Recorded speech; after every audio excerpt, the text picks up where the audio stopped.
let's get this started.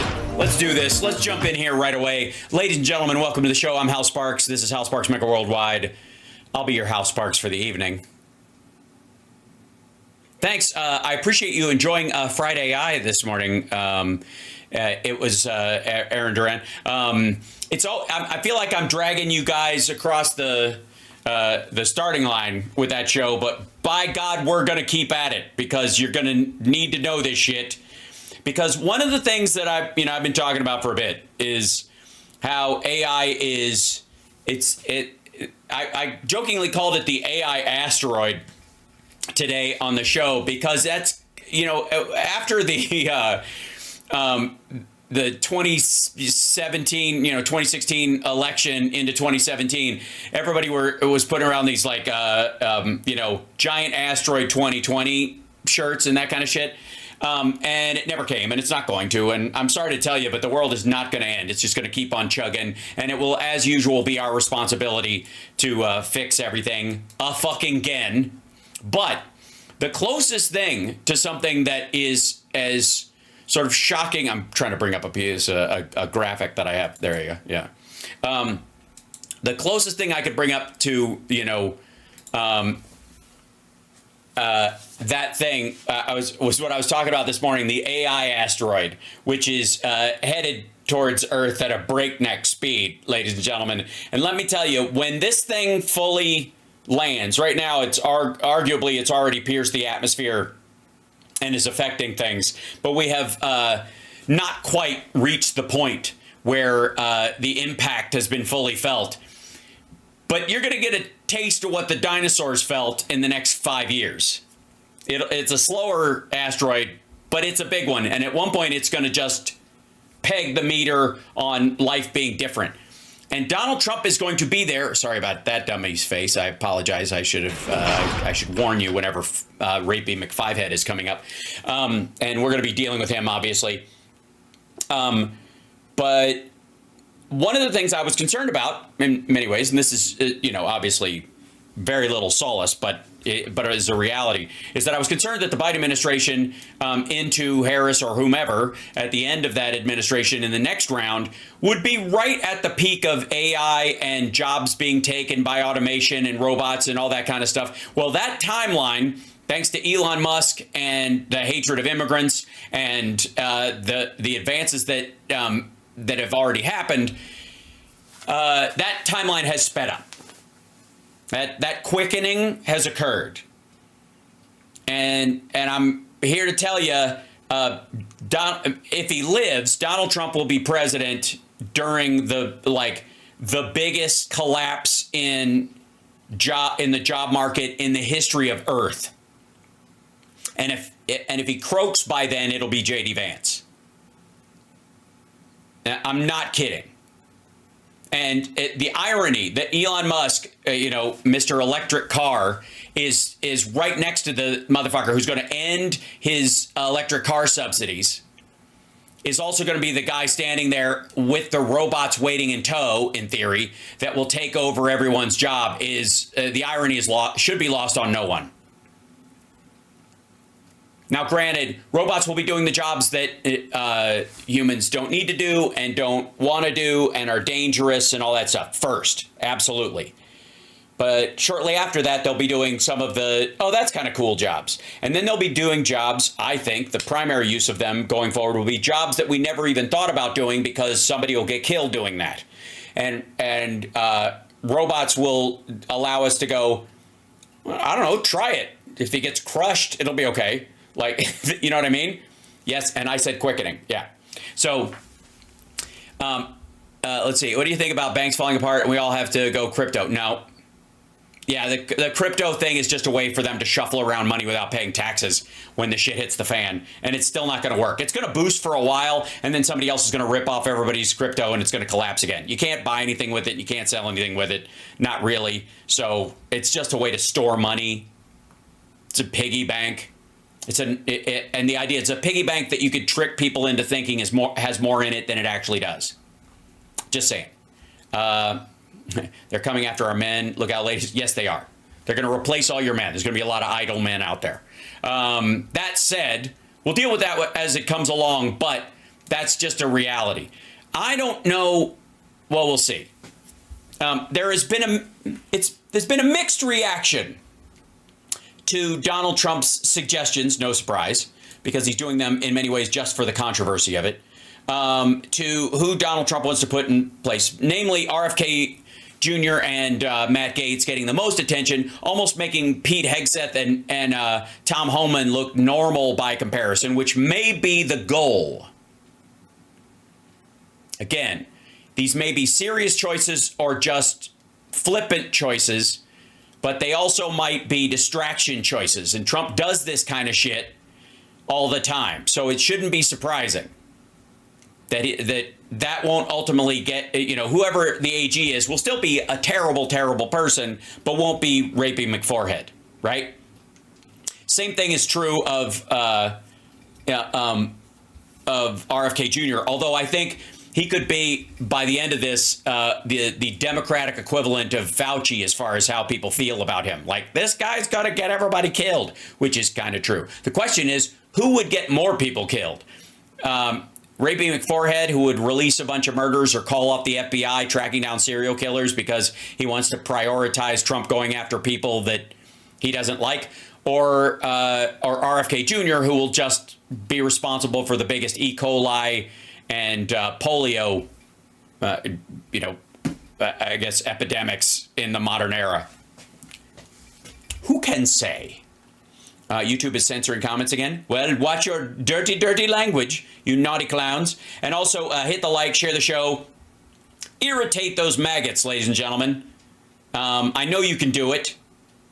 Also, share the show on Blue Sky if you're on there. It's a great idea. As a matter of fact, that's what I'm going to do right now. Let's see. How do I do that? I take this, and then I think I could just get the YouTube link on it. Would probably be the thing. Yeah. Copy the links. Let's see. Go to the live, and where's the live? I've got to reload this page, and the live should pop up there because it's funny. And they go get shareable link. Okay, got that. And then we go over to the Blue Sky. Blue skies, nothing but blue skies. And I will put it into the thing while I'm talking while you guys talk amongst yourself. Blue sky. A few moments later. And just see if this works. Just post this straight here. Boink, boink, boink. Paste. And just try it that way. Okay, now it's up on Blue Sky. Isn't that nice? Hi, everybody. Welcome to the first Blue Sky episode of Hal Sparks Mega Worldwide. Now that you're watching, it's very nice for you to join us. And we are live. You can go to YouTube and subscribe. You can go to Twitch and subscribe. You can become a member on YouTube and really help us out. You can support the show through Patreon and all that kind of stuff. And I'm not going to talk about it the rest of the show. I got shit to do. I got a show to put on. I know everybody's better at sales than I am. I know that's why they got bigger numbers. I give a fuck. Let's get on with it. All right, here we go. So, ladies and germs, if I may, I'm not going to take you straight to raping McForehead. We'll go straight to Eva Brownshirt over here at Fox News. This is Laura Ingraham, if you don't know who this lady is, but that's her name, and that's how you pronounce it, Laura Ingraham. And the title of this is a ticking time bomb. She reacts to President Trump nominating RFK Jr. Is that supposed to be positive? She opens with this stupid monologue called The Angle. What would I call, what should my opening monologue be called? The Ramble. No, the Sparkle. It just gets, see how stupid it gets so quickly, right? So anyways, Eva Brownshirt thinks this is a ticking time bomb. Yeah, maybe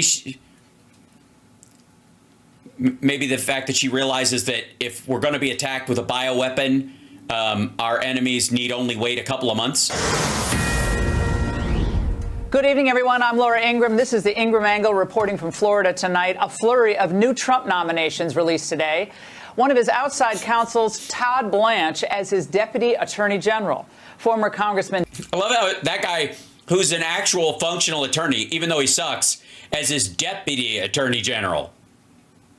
Why did he become how did Matt Gaetz get AG and this guy gets deputy attorney general? Well, because it's bullshit, that's why. Doug Collins of Georgia for VA secretary, and former Missouri solicitor. Oh, that's good, because apparently Ramaswamy and Musk are going to cut VA funding. So that should be fun. Hey, we need to start setting up cage match graphics for each of these people. He's a guy who likes to pretend he gives a shit about veterans while serving under a guy who said that they're suckers and losers, versus a guy who wants to just cut every dime out of everything because who gives a shit? They've already served their purpose. You shouldn't have to feed and house cannon fodder. Let's see how they duke it out. Solicitor General John Sauer as SG Solicitor General of the United States. But first, consider the source. That's the focus of tonight's angle. By the way, that's a phrase my mother used to say all the time. Consider the source, and you will not sully it. Laura Ingraham. All right, we knew it was coming. Speaking of new picks, Trump picks RFK Jr. to head the Department of Health and Human Services. And this only adds to the number. I'm up on YouTube. I'm on YouTube, everybody. We're live on here. We're on Twitch. We're good. Some people are like, he's not up. I'm there. Number of heads blowing off the shoulders of official Washington tonight. Now, the effort to discredit the RFK Jr. nomination has been underway ever since he endorsed Trump back in August. A Vox headline, Trump really could empower RFK Jr. to wreck public health. From the New Republic. Yeah, so far, no lies detected. Trump officially gives RFK Jr. a chance to destroy the country's health. And my personal favorite from the Arizona Public Health Association, why RFK as HHS secretary could mean the end of evidence-based public health policy. Okay, evidence-based health? How about this evidence? Yeah. A record number of Americans are suffering from chronic illnesses. 1 in 6 Okay, so this is going to be her fallback, because he has 4 sensible ideas that most people agree with, and 600 insane ones will focus on the. Okay, does anybody know how a fucking cult works? All right, do you have any idea how many cults? There, I think it's the Hare Krishnas have a free vegan dinner you can go to. So do the Nichiren Shoshu Buddhists in Los Angeles. There's free coffee at the Scientology Center if you go in and get your test, right? And the coffee's great. It's great. I mean, I've never had it, but I hear it's great. And the vegan meals sound just lovely. And what a wonderful thing to have. I think, veganism, you can eat some vegan food. That's not a bad thing, especially in California. You'll lure a bunch of people into that. Seems completely sensible. Now give us all your shit, take off all your clothes, and go in the room with the Ramaswamy. That you do realize they have to have 4 sensible ideas, or you wouldn't buy any of it, dumbass. What do you think wolf in sheep's clothing means? You have to have the sheep's clothing. That's the sheep's clothing part, fuckwad. Adults now has diabetes. And by 2050, given current trends, about 61% of adults are predicted to develop cardiovascular disease. Now, real quick, how many of those per capita are in red states? How many? Da da da fum pa da da da da da da da dump da da da da da bo da da da. Where's this? And when you say per capita, there's many per capitas. It's like per capita relative to what? How many people think that a lot of this happens in Trump land? So the idea is that I guess RFK Jr. is going to put fucking Trump land on a diet. Good luck, motherfucker. So RFK understands this is a ticking time bomb for our families, for our hospitals, our doctors, our nurses, our local, state, and federal budgets. Right. And instead of having Medicare, Medicaid, and large health care providers be able to negotiate prices of drugs for people that do become sick. We're just going to blame it on the people and have them just go, it's a lifestyle thing. Fuck them. If they have a heart attack, why are we even treating them? That's what he's talking about. And again, guess what, red states? The reckoning is coming. And all of this is happening, by the way, as we're spending more on health care than ever before. Now, yeah, because we have more options than ever before, you dumbass. People used to just die. You get it, right? You know why we didn't pay this much in the fucking 30s or the 50s or even the 70s? Because we didn't have all this equipment. We didn't have all these drugs. People just died. They just fucking died. Nobody went into cancer remission.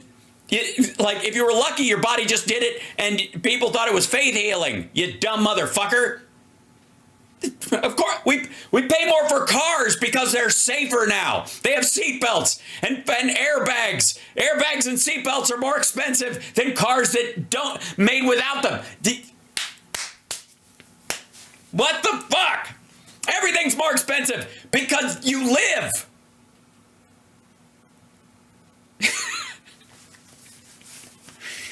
We're paying more for paint since they took the lead out. Jesus Christ. In 2022, when we have good numbers, we spent $4.5 trillion or $13,493 per person on health care. That's more than any developed nation, but without... Hold on. We also count stuff as health care that other countries don't have as well. And they don't consider it health care. It's just stuff you do in your own life, right? We don't consider a lot, even the mental health care stuff. A lot of those, quote, developed countries either do or don't include it. It's a mix of different shit. So it's state to state, it's different. Some states don't count fucking anything. Some states like California, New York count everything, right? And most of these developed nations you're talking about are the fucking size of Washington State. Any better results. So, speaking of evidence, logic would indicate that what we've been doing... Also, gibberish. Let me tell you something. We have... Hold on.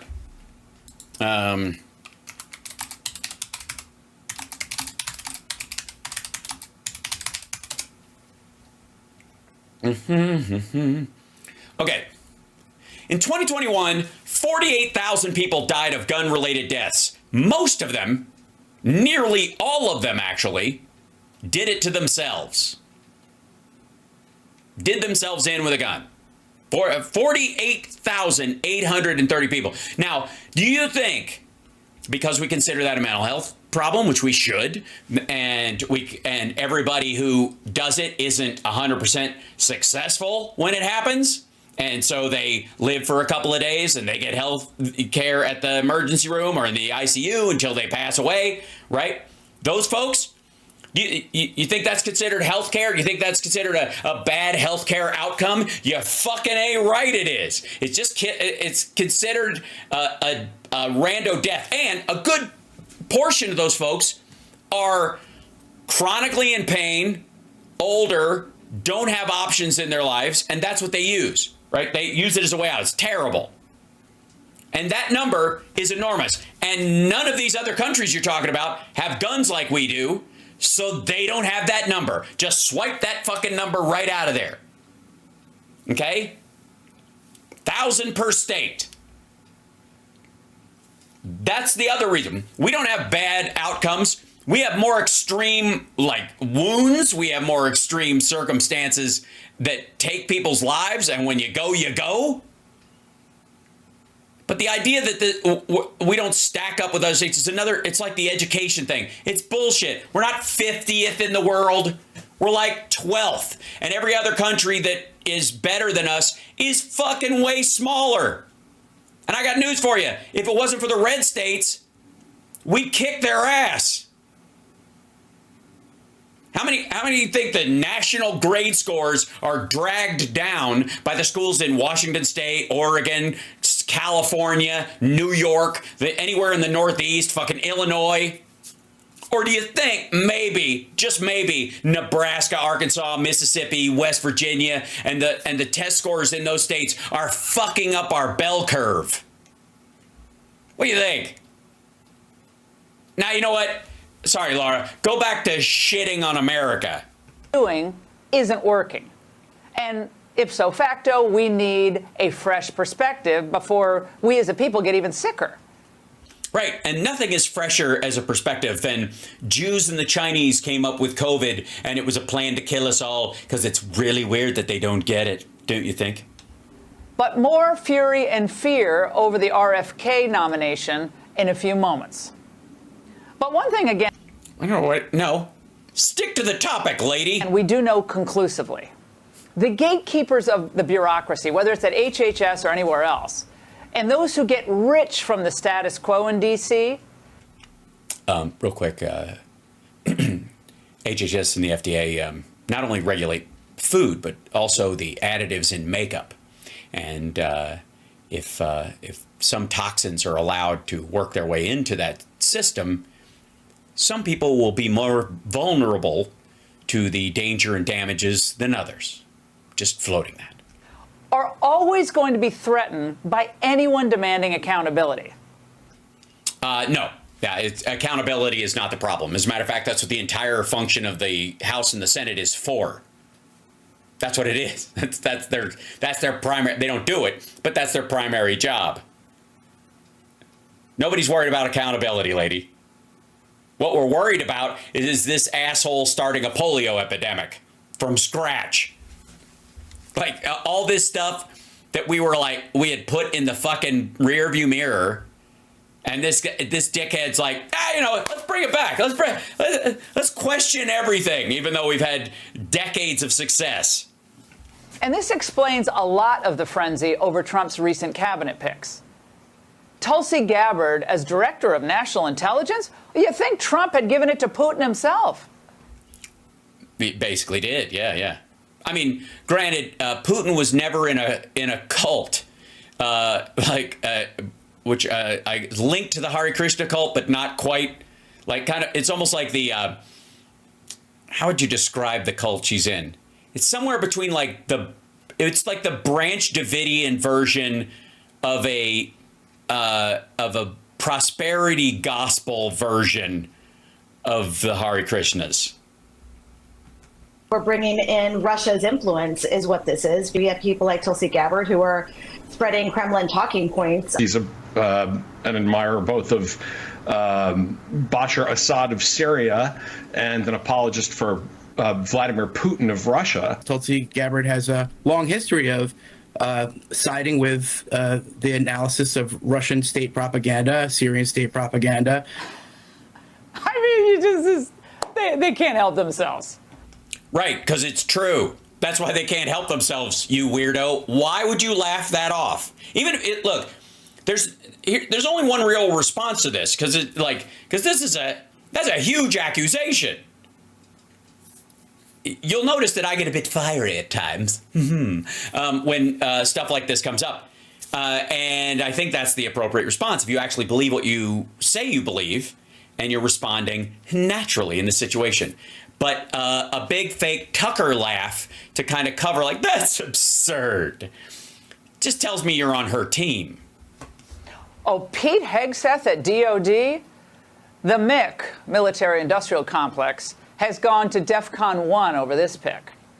Pete Hegseth, inarguably, is not qualified for the position. This idea.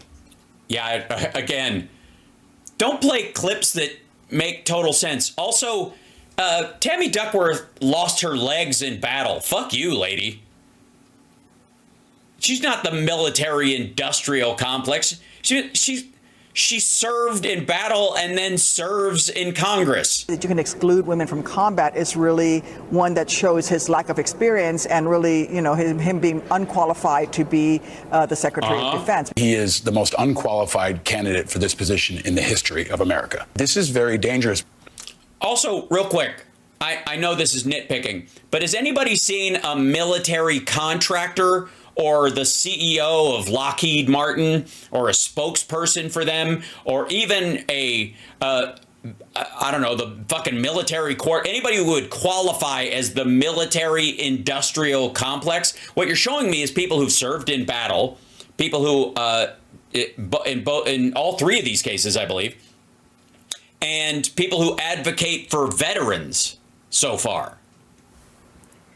Matt Gaetz' nomination as AG, well, of course, that's already in serious trouble. Some even speculating that the nominee himself knew all along it'd be a long shot. I mean, who knows? A House Ethics report on... I know. It's definitely a long shot. Is it possible as a recess appointment because Trump is a fucking insane person? Maybe. But it seems like they gave him a reasonable excuse to step down. And if he just can't get through the process, they'll just give him a White House advisory appointment to keep him afloat until he goes to jail. Gaetz was ready to be released on Friday, but since he resigned, well, the committee loses jurisdiction over the matter. Still, Tricky Dick Durbin sees an opening to hurt Trump by forcing the reports released to the Senate, where, if passed as prologue, we can all be assured that that contents is sure going to leak. It's sure. I think so. Sure, it says you're sure it's going to leak? Well, I got news for you. Biden can pardon the leaker. Doesn't matter.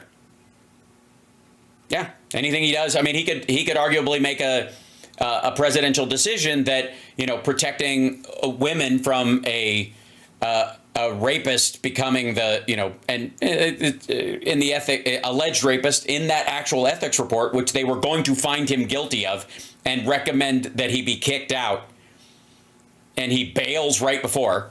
Biden can release it if he just thinks of him as a national security threat going forward. Period. Just the idea that a U.S. citizen who is not a sitting member of Congress, who has evidence against him, might hold a position or tries to, the White House can actually just release it. And what are they going to do? Try to find a leaker?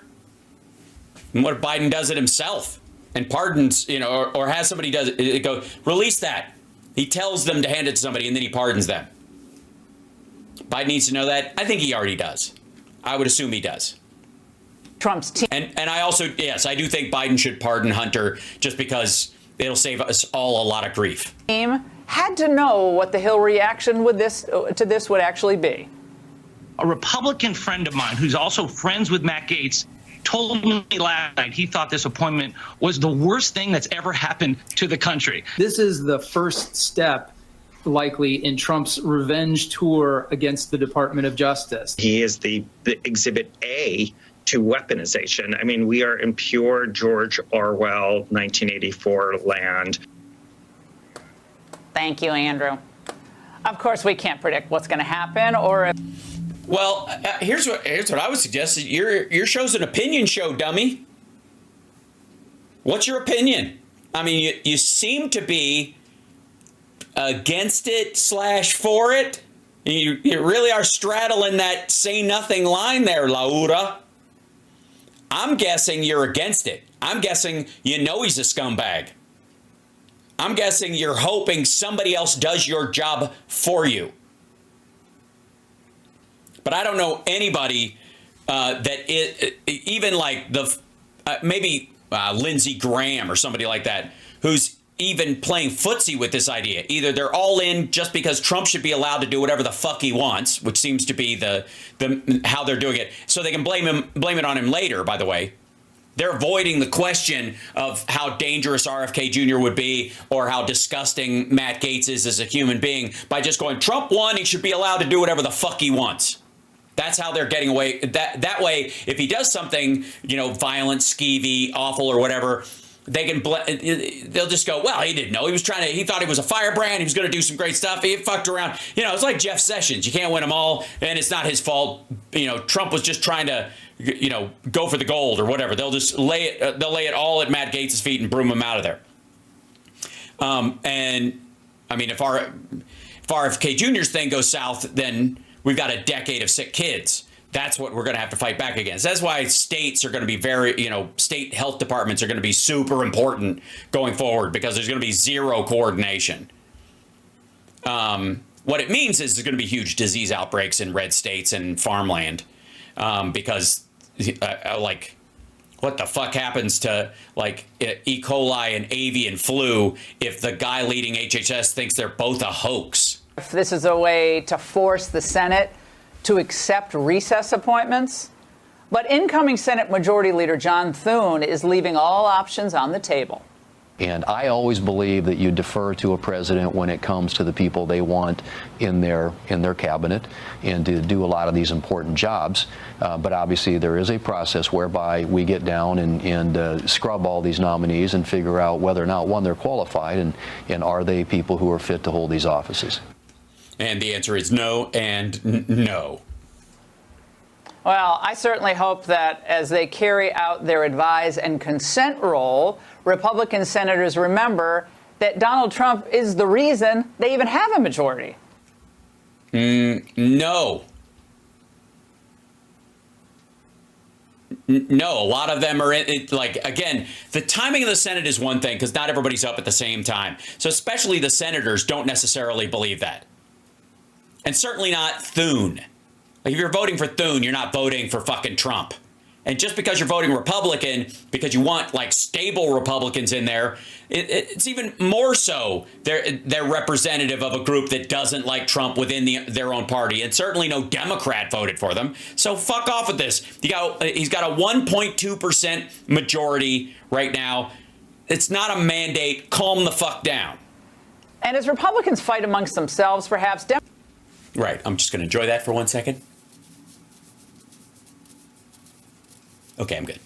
Democrats plan to use every avenue to block Trump.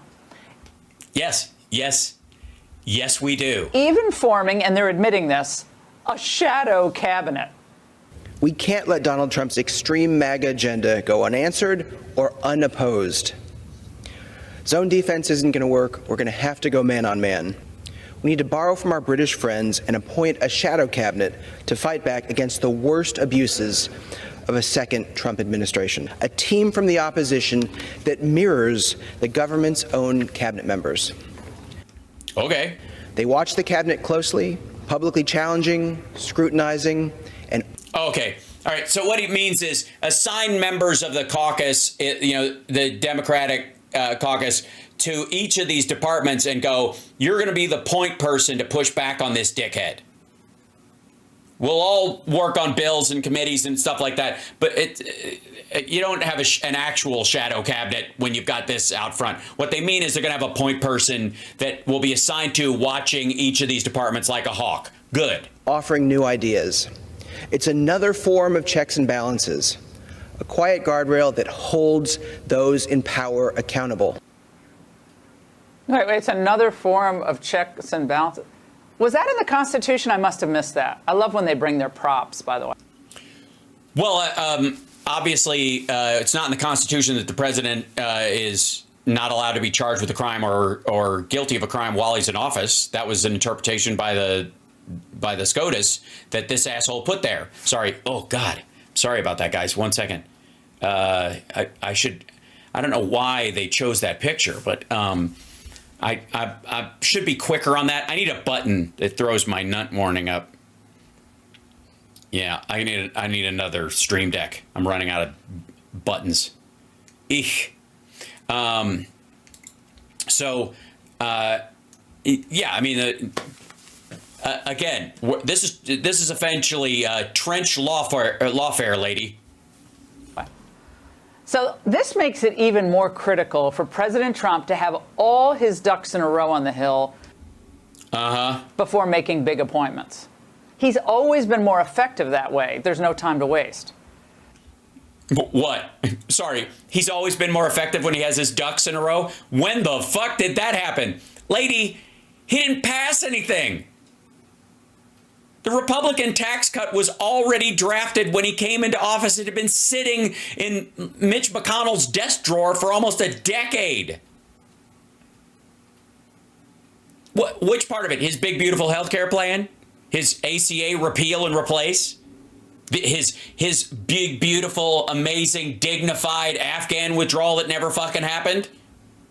The plan to make Mexico pay for a wall that runs the length of the entire border, even through native and private land, which means eminent domain. that would have to pass through the House and the Senate, which means giving Texas land back to Mexico.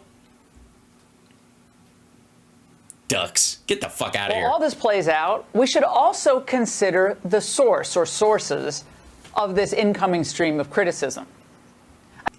Oh, yeah. Right here, lady. The deep state himself, the Democratic machine.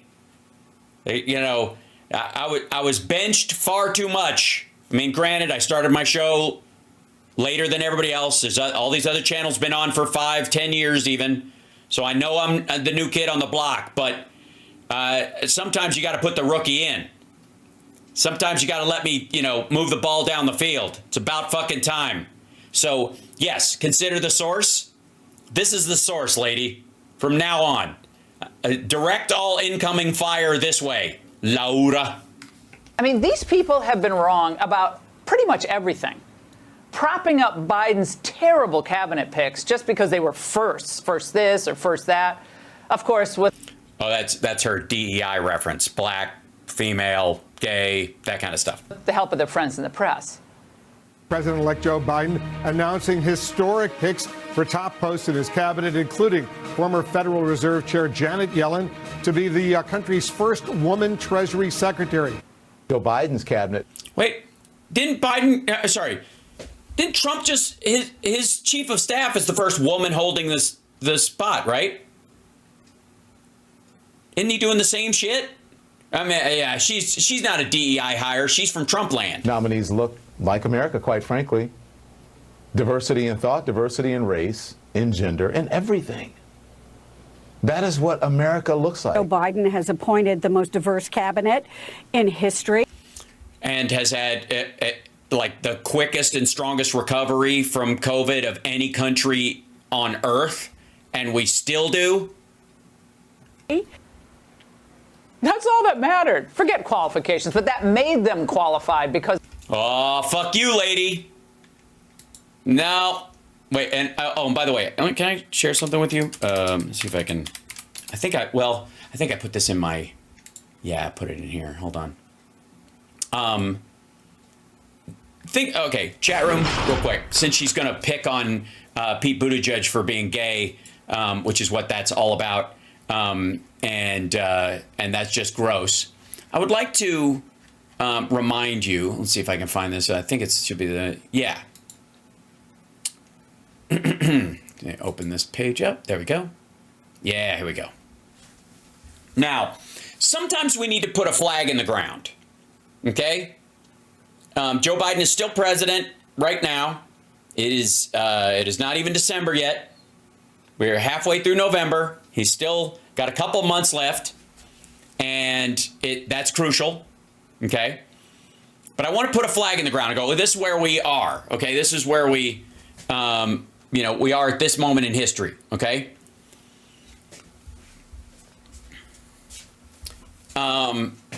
This is where we are right now. And let me tell you something. The wind-up, Trump is going to coast into one particular area because Joe Biden set him up with this, the same way Obama set him up in his first year, because these guys actually give a fuck about our economy and our people. Okay? So let's take a look at this real quick. This is Bloomberg Market, the Big Take.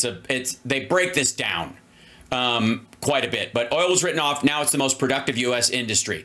Oil and gas extraction has seen the fastest labor productivity gains of any sector in the past decade. Now, that's important on two fronts. One, on how you do it safely, environmentally consciously, and as best you can with as inexpensively as possible. Okay. But Trump thinks this is going to bring a bunch of jobs back. We're going to bring these jobs back because drill, baby, drill. And we're going to have a bunch of oil, and we're going to sell the liquid gold and blah, blah, blah. Okay? Here we go. There's a bunch of stuff in here. They tell the story. It's just, here you go. It's astonishing, really. You give people, where is it? Okay. Yeah, here it is. Conventional wisdom called for the drilling of 4 wells into the ground, then horizontally to access layers of oil-soaked rock, a technical feat perfected by the U.S. shale industry.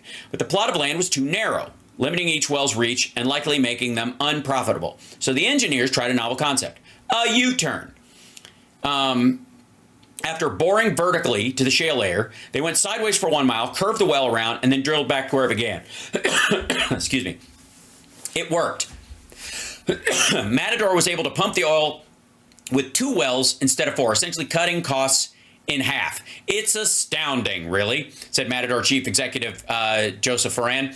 You give people a target, and they'll find out better ways, better equipment, better techniques. The U-turn, or horseshoe well, as it's called, is an example of the small improvements that together have pushed oil and gas producers to the biggest labor productivity gains of any U.S. sector over the past decade, including tech-related industries, which have historically ranked first, although the reason they're outpacing them is because AI is now formed the necessity of hiring a bunch of people to build out these server farms and to work on AI. So there's a job boom around it that will then contract the same way oil did. Just letting you know. The nation's crude output has risen to a record 13.3 million barrels a day, 48% more than Saudi Arabia. We are almost twice. We're almost doubling what they do. Like in another 2 years is the idea that we will, at the speed of this. 13.3 million barrels a day. All with less than a third of the rigs and far fewer workers than we needed 10 years ago. That's the big part. Far fewer workers. Same thing will be true of coal, natural gas, all these industries. Far fewer workers. So this is the U-turn well that they talk about. That's how they do them. They used to do this kind of thing with L-shaped wells. Now they do U-turn wells.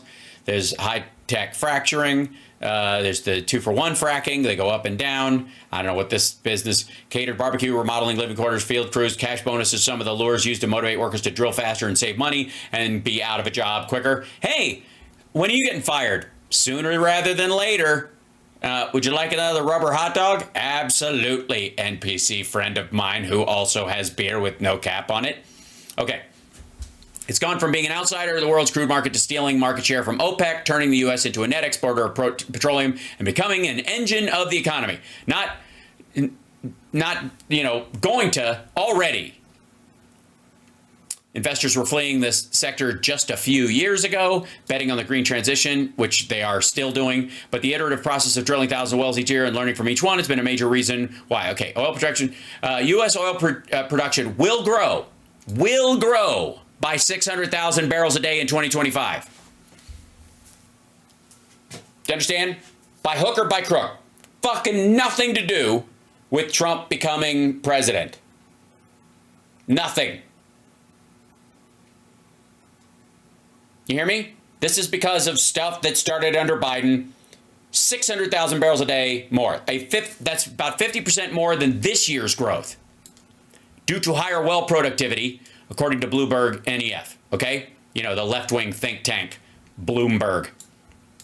All right.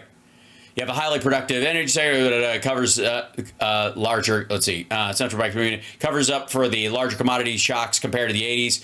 And we're broadly, this is the other part where we are protected against oil shock in the Middle East and with Russia if we don't need it and we make all of it here. Right now, we use about 19 million barrels a day and we're producing 13 with an overage, okay? And we can buy cheaper oil from other countries, but if we get up to the 19 point, we never need anybody else's, okay? That's the idea. That's what a lot of people, that's what everybody's been pushing for. This is where this push has been going. We're also trying to lower the amount. So right now, if let's say we make 13, we can get to 15, and then we're at 19, and we could drop that extra 4 down, right? If we can take the extra 4 off through efficiency, electric cars, and that kind of stuff, we meet in the middle is effectively what they're talking about, okay? Now, what's the other part of this? Lower crude prices, profit other things, efficiency, there's a part in this. Here it goes. Yeah. U.S. shale won't be able to outmuscle OPEC forever. Eventually, production will decline as fields are tapped out. The International Energy Agency, meanwhile, predicts that global oil demand will level off in 2029.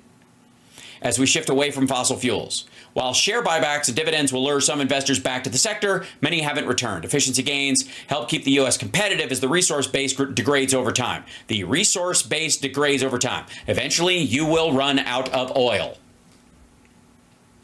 And by 2029, there's going to be a massive excess, is the idea. By the end of next year, it's already going to be a glut. Okay, but in the end, geology always wins, is what he's saying. Okay.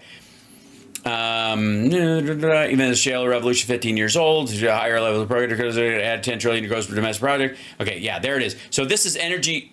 And by the way, productivity gains in percentage. This is, I would also like to say, kind of bullshit, because material extraction was shit for a long time, and then it got smart relatively quickly. So the productivity gains were just unrealized, and technology is what's brought it about. So this pink line, information tech, is one of the reasons why this has gone up. Okay, the growth in this sector drives this sector up, and then it'll fall off and peak and level out, because you can only go so far, right? In the end, geology wins. So there was one more thing. Topic of debate among how much of the recent jump is being driven by artificial intelligence, extended productivity. Past decade, there's the Permian Basin. Yeah, okay. We're getting more efficient in everything we're doing.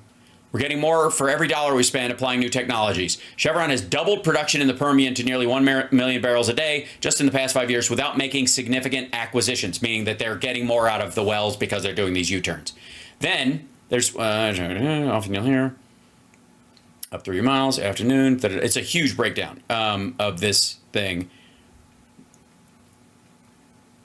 Googling the maps. $70 make a profit, but a decade later you can make money on a $40 barrel range. That's in the United States, not over there. Break-even prices in the Permian Basin. This is the price required for profitable well has gone way down, and this is the actual price for what they're charging. If you'll notice, and obviously 2021, because they were selling to more people, it was about demand. Monster shale wells. And then there's the part about China. And this will, okay. Where are they? I think it's right before this. Yeah,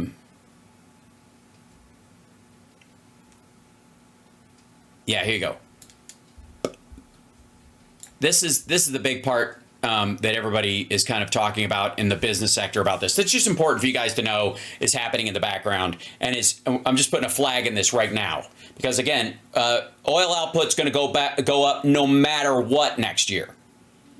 As crude prices slid in July through September, in part because of faltering demand in China, it was OPEC that was forced to give away, not U.S. shale. The cartel delayed plans to restore long curtailed production as American drillers carried on increasing output. So they ended up just selling to China and making up the difference.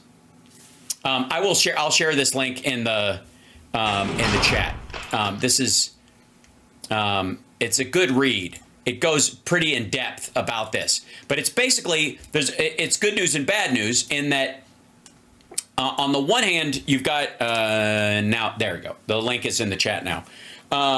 Be informed, not inflamed. Agreed. One of the reasons like why oil prices are going to go down next year is because of China's decreasing economic output and collapse. And the other reason is a rise in output here through efficiency. Hi, Spaz Swag. Those two things together are a perfect storm for lower oil prices. Right? Poo picker upper, I'm trying. I'll do you well. Don't worry. Because again, Trump thinks he's going to pay off everything with this liquid gold, and the price is going to go through the fucking floor next fall. Because there's too much of it. We're already overproducing. Right? So again, this is something that it would be healthy for people to be aware of. They were diverse. Made no sense. Hold on. Also, Buttigieg has been masterful as transportation secretary, and he'll make a good president one day. I really think so. By the way, what did Mayor Pete do to qualify himself to run the Department of Transportation? Mayor of South Bend? Really? I think it was because he just displayed intellectual capabilities, multilingual. He's very intelligent, I think, is the essence of it, as opposed to some like creepy dumbass who shows pictures of teenage girls' tits to other congressmen on the floor, which seems to be Matt Gaetz's only qualification for this job. What about Alejandro Mayorkas? His qualifications gave an invasion of illegal aliens to America. No, he didn't. Title 42 did that. Feel free to @me. The message is quite clear. Do not come. The border is closed. The border is secure. But even their credentialed picks were like former federal judge Merrick Garland. When they weren't working on ways to harass Trump, they were catering to BLM extremists. The top domestic violent extremist threat comes from racially or ethnically motivated violent extremists, specifically those who advocated for the superiority of the white race. Yeah, that's the number one. Partly by volume, dum-dum. Also, why would you get your asshole in a knot over people shitting on white supremacists? Why would that? And not like white people deserve to be white and white's okay. It's all right. It's okay to be white. I'm white. You could have a good time being white, lady. I don't know. You're whiter than I am, allegedly, and you're fucking miserable. Maybe it's, maybe I'm a cast off because I got brown eyes or some shit like that. But I'm pretty fucking white, lady. And I don't get offended by that. I don't want the fucking Peckerwoods and the KKK blowing up Oklahoma buildings. Right? Honestly, the white supremacist gangs, specifically the Peckerwoods in prisons, are 2% of the population of prisons. 2%. Doesn't mean white people are 2% of the population, but the actual Peckerwood gang is 2%. And they are responsible for somewhere in the order of like 60% of the murders for hire in prison. Yeah. I'm glad they're in prison. You dumbass. Oh, I forgot. That was a golden oldie. And of course, we can't forget Biden's whiz-bang economic expert, Janet Yellen. We've had several months of high inflation that most economists, including me, believe will be transitory. Yeah. Do we have 9% inflation, dum-dum? She was right. She was right. Transitory, it's still with us, still writing articles. No, it isn't. No, it isn't. What's the inflation rate right now? 2.7? Hold on.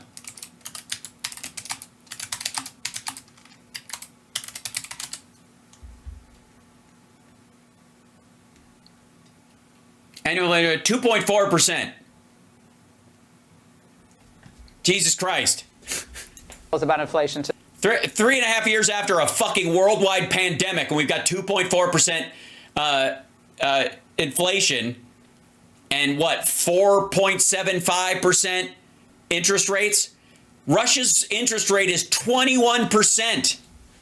Their inflation rate is like, I mean, it's artificial, but it's like 9 already. It's still 9. He just cut the pay of wounded soldiers. Putin just cut the pay of wounded soldiers coming back because he didn't want them coming back, quite frankly. Over the past few years, Donald Trump was very clear that he wanted to finish the job he started in his first term. He intends to drain the swamp and restore trust and accountability in Washington. Is this a rerun from 2016? Now, this won't be easy. The Washington bureaucracy... excuse me, fuck you, lady. He said it would be easy and quick, which I also think is his nickname for you. I kid, come on. Yeah, he said it would not only be easy, it would be quick. By the way, has it been 24 hours since the election yet? Is the Ukraine war still going on? What about Israel and Gaza and Lebanon and Iran? Is that over? Wasn't it? Wasn't it 24 hours after getting elected? Right away, before he even takes office. Wasn't that the promise? has been around a lot longer than any of the committed smart patriots committed to undoing it. The committed, maybe they should be committed. The establishment may have lost this last election to MAGA Republicans, but it's still well-funded, and it's still committed to surviving even the reform efforts of Elon Musk.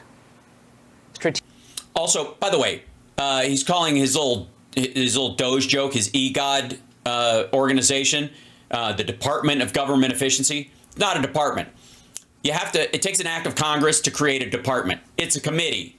It's COG at best. Strategic thinking, strong nominees, and and it won't do half of what the fuck they say it's going to do. So I'll call it Diet COG. Well-placed allies on the Hill will make all the difference. Hashtag Diet COG. The momentum is Trump's to lose or use for phenomenal achievement. Phenomenal. It's going to be phenomenal achievement. We're going to be tired of winning, right, lady? As for the relentless criticism, always consider the source. Yes, consider the source. Yes, I agree. I would, as a matter of fact, consider the source. I would actually check for VPNs at this point. I would like to consider the source all the way back to their IP address. Can we do that? Can we consider the source of the financial transfers of money of everyone in his cabinet? All right. And that's the angle. And that's the angle. By the way, I'm enjoying watching her try to choke down the Matt Gaetz shit along with everybody else. They don't like it. They hate him. They think it's embarrassing and ridiculous, but they're trying their best to polish this turd. So, and again, you break it, you buy it, motherfuckers. It'll be up to the states to protect their citizens. And I think, I really feel for anybody, a blue voter in a red state at this point. And if you're a woman living in those states, it's going to be a while before we can fix the law. So you might want to think about moving to a smarter state. I almost feel like they should do there should be like move-in bonuses for women leaving red states. Want to get an apartment here? We'll give you a move-in bonus. No, you don't have to get first and last on an apartment. None of that shit. All right. We shall see.